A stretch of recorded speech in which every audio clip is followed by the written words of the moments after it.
नमस्कार दोस्तों। जब भी भारतीय संगीत की बात होती है, मोहम्मद रफी साहब का नाम सम्मान और प्यार के साथ लिया जाता है। उनकी आवाज आज भी करोड़ों दिलों में बसती है। लेकिन क्या आप जानते हैं कि रफी साहब की जिंदगी में एक ऐसा दौर भी आया था जब उन्होंने संगीत छोड़ने तक का फैसला कर लिया था? आज मैं आपको मोहम्मद रफी साहब की जिंदगी का एक ऐसा किस्सा सुनाने जा रहा हूं जिसके बारे में बहुत कम लोग जानते हैं। एक साधारण लड़के से महान गायक बनने तक 24 दिसंबर 1924 को पंजाब के कोटला सुल्तान सिंह गांव में जन्मे मोहम्मद रफी बचपन से ही संगीत के दीवाने नहीं थे। कहा जाता है कि उनके गांव में एक फकीर रोज गाते हुए गुजरता था। रफी साहब उस फकीर के पीछे पीछे चलते और उसकी आवाज की नकल किया करते थे। यहीं से उनके अंदर संगीत का बीज पड़ा। लेकिन उस समय किसी ने नहीं सोचा था कि यही लड़का आगे चलकर भारत का सबसे महान पार्श्व गायक बनेगा। पहला बड़ा मौका 1944 में उन्हें पंजाबी फिल्म गुल बलोच में गाने का मौका मिला। इसके बाद वे मुंबई आ गए। शुरुआती दिनों में उन्हें छोटे मोटे गाने ही मिलते थे, लेकिन धीरे धीरे संगीतकार नौशाद साहब की नजर उन पर पड़ी। फिल्म बैजू बावरा के गीतों ने रफी साहब को रातों रात सुपरस्टार बना दिया। वो घटना जिसने सबको चौंका दिया। दोस्तों, अब सुनिए वह किस्सा जिसके बारे में बहुत कम लोग जानते हैं। 1960 के दशक में रफी साहब सफलता की ऊंचाइयों पर थे, लेकिन इसी दौरान एक बार एक युवा संघर्षरत गायक उनसे मिलने आया। उस गायक के पास घर चलाने तक के पैसे नहीं थे। उसने रफी साहब से आर्थिक मदद मांगी। रफी साहब ने बिना किसी को बताए उसे अच्छी खासी रकम दे दी। कुछ समय बाद वह गायक सफल हो गया और पैसे लौटाने आया, लेकिन रफी साहब ने पैसे लेने से साफ मना कर दिया। उन्होंने कहा, अगर यह पैसा वापस लेना होता तो मैं तुम्हें देता ही क्यों। यह बात उस समय मीडिया में भी नहीं आई। बाद में कई लोगों ने उनके ऐसे मददगार स्वभाव का जिक्र किया। दिल इतना बड़ा कि फीस भी छोड़ दी।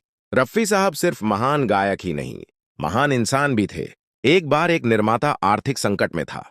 फिल्म पूरी होने की कगार पर थी, लेकिन उसके पास रफी साहब की फीस देने के पैसे नहीं थे। जब यह बात रफी साहब को पता चली तो उन्होंने कहा, फिल्म पूरी करो, मेरी फीस की चिंता मत करो। उन्होंने वह गाना मुफ्त में रिकॉर्ड किया। आज के समय में यह बात सुनकर शायद यकीन करना मुश्किल हो, लेकिन रफी साहब ऐसे ही इंसान थे। किशोर कुमार के लिए गाया सिर्फ ₹1 में। एक और दिलचस्प किस्सा है। किशोर कुमार और रफी साहब अच्छे दोस्त थे। जब किशोर कुमार अपनी फिल्म बना रहे थे तो उन्होंने रफी साहब से गाने की गुजारिश की। रफी साहब ने गाना रिकॉर्ड किया और फीस के रूप में सिर्फ ₹1 लिया। यह उनकी दोस्ती और सादगी की मिसाल थी। एक ऐसा समय जब वे टूट गए थे। 1970 के दशक में संगीत की दुनिया बदलने लगी थी। नई आवाजें आ रही थीं और संगीत का अंदाज भी बदल रहा था। कुछ फिल्मों में उन्हें कम मौके मिलने लगे। कई लोगों ने कहना शुरू कर दिया कि रफी साहब का दौर खत्म हो रहा है। यह बात उन्हें अंदर से दुख पहुंचाती थी, लेकिन उन्होंने हार नहीं मानी।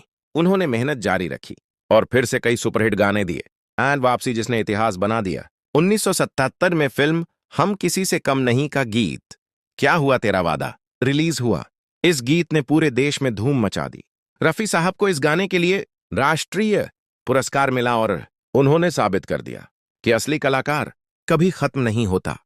आखिरी दिन 31 जुलाई 1980 को मोहम्मद रफी साहब इस दुनिया को अलविदा कह गए। उनकी मृत्यु की खबर सुनकर पूरे देश में शोक की लहर दौड़ गई। बताया जाता है कि उनकी अंतिम यात्रा में लाखों लोग शामिल हुए थे।